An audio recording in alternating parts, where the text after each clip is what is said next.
Hey, everybody, welcome to Coffee with John. Scott H. Silverman, crisis coach, family navigator. Scott, it's good to see you again. Part two of our three-part series. Scott is the author of The Opioid Epidemic. What you don't know will destroy your family and your life. And today we're going to talk about asking for help. You know, as a business coach, I find that when I talk to people, asking for help is something that they have a very difficult time with. And that's just business. And so I think in your world, it's even more serious of a thing. So, so can you talk a little bit about how somebody asks for help and how then when they ask, how to respond to that?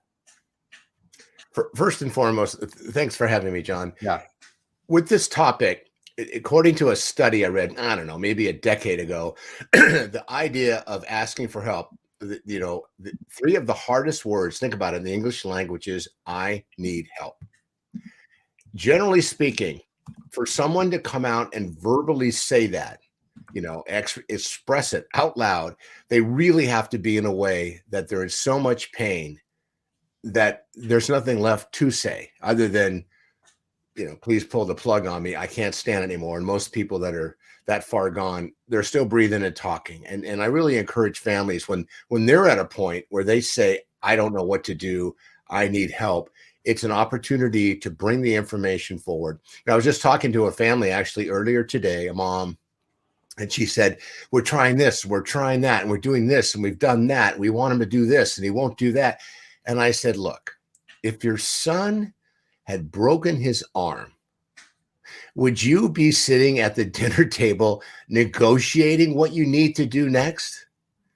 You would take him to the emergency room and you'd let the professionals do their thing. So when it comes to people that are self-medicating, when it comes to people that are addicted or suffering from substance use disorders, or their addiction has just taken over their life, whether at one level or many levels, they need help.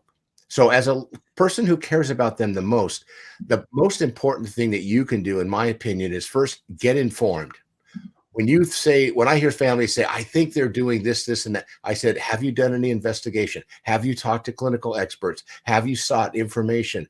No. Well, go online and Google, how do I know if my son or daughter has an addiction? There's actually a questionnaire there. You can fill in yourself, but obviously at some point we'll try to get your loved one to take the test. And then it's not up to us because it's so opaque to decide whether someone has a problem or not, especially when they have a disease of denial, which means they're not going to admit they have a problem because that's part of what their mind tells them. I'm one of the 15% in this country that suffer from, this self absorbed addiction issue. And what happens is in our mind, we tell ourselves we're okay.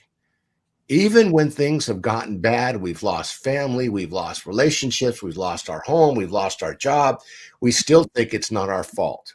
So that's the problem with the disease of addiction. Yeah. When it comes to diabetes, it's easy to diagnose. But when we have a family member with diabetes, we take them right to the doctor, get them tested, they have an intake assessment, and things move forward. So get informed. That's the best weapon you can possibly arm yourself with to deal with your loved one who has this issue. I appreciate that and your insight as someone who was in recovery 37 years, and I appreciate everything that you have to say. I do want to end today with just going back to when someone does ask for help, how should the person respond? Because I think at some point, that person is in such a vulnerable state. I'm making this assumption that it's important for the person that they talk to respond back, not react, right. So can you just kind of talk about the role of the receiver? Well, let's make the assumption we're dealing with a family member who has no experience whatsoever, never had this in their family, never dealt with it. The first and foremost thing, the most important thing you can then do is say, look, I'm so grateful that you shared that with me, and I hear your vulnerability. I love you. I'm scared. We're going to figure this out together.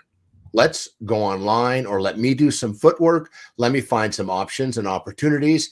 I'll come back with some information. We can review it together, and then let's make a phone. Let's call Scott. 619-993-2738.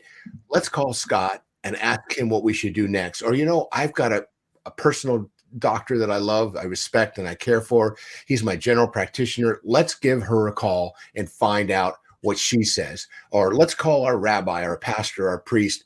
Let's talk to them. Or you know what?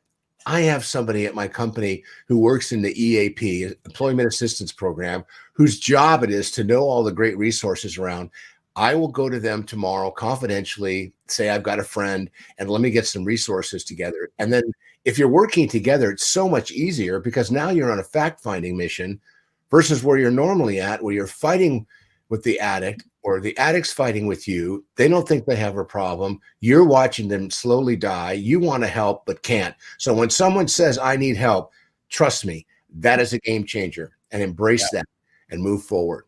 Scott, thank you. We're going to finish part 3 of 3 this week as well, but tell people how they can connect with you and learn more about you and or buy your book. Scott H. Silverman, Google me, 619-993-2738, yourcrisiscoach.com. The book is The Opioid Epidemic. You can find it on Amazon. That's the easiest, fastest way. And call me, 619-993-2738. I don't care where you are in the country or the world. I got a call today from London. I'm so excited to connect with them, but I'm not going to call them back and spend $8. I'll wait for them to call me. And just don't be afraid to ask for help. Yeah. Scott, I appreciate your help, your guidance, your wisdom. Think community, if you or anyone you know would benefit from Scott and his services, please reach out. Scott, give your cell phone one more time. 619-993-2738. If you forget that, just Google me, Scott H. Silverman. It's on the screen and you'll find me, and let's connect. I appreciate it. Scott, thank you so much. Think community, thank you so much. Thanks, everybody.